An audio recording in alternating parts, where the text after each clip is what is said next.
The hardest event to train for a triathlon is always the swimming. The reason is it's so difficult time-wise, it's challenging to get there. If you have to do an hour-long swim, it's 2 hours total time. It's not just taking a 1 hour swim. You can't do it like that. You have to drive there, you have to change, you have to dry off, drive back. It's a 2 hour turnaround time for a 1 hour swim. Which always ends up to be the most challenging part of this because it takes twice the amount of time as it's supposed to.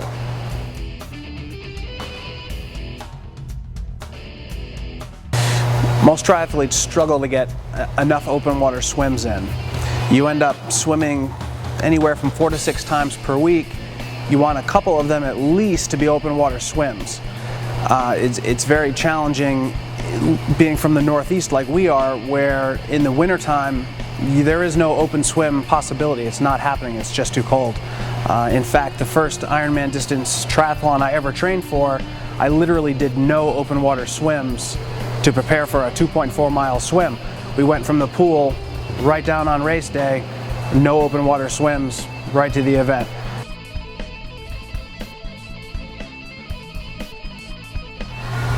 The Michael Phelps Swim Spa is so perfect for training because it gives us the availability year-round to train in the swim spa because it simulates open water swimming.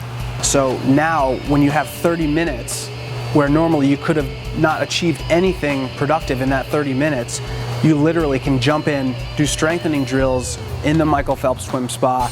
You didn't waste any time, 30 minutes, yet you still have a very, very productive workout.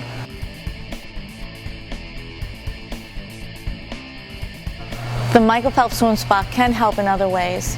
It can help if you have an injury. It can help lower the impact to your joints. If you have a foot injury, you can use the water for running in instead of using a treadmill. You can use it for knee injuries. It lessens the impacts on your knees. You can use it for back. It lessens the impact that you have on your joints in your back. When you're training for Ironman distance triathlon, we tend to run into a lot of lower leg injuries.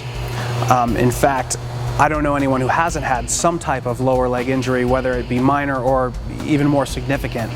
But when you have the ability to put a bicycle in the water or a treadmill in the water and take that weight, you've just taken the weight and gravity off your lower legs.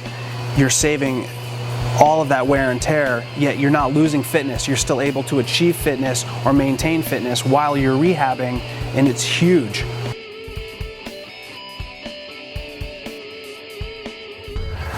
What you see now is my partner Karen is swimming, and she's conducting an open water style swim where there's no lap turnaround.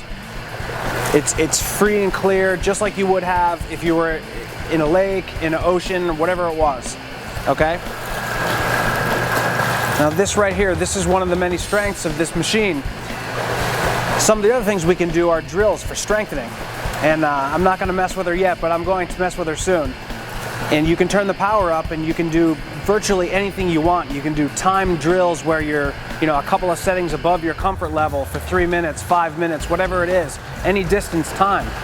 One of our favorite ones is every 15 strokes, we'll juice it up 1 notch on the power settings until you just can't hang on and it washes you to the back. It's a very, very powerful swim spa. It's an excellent training tool, and as you'll see, it's very effective.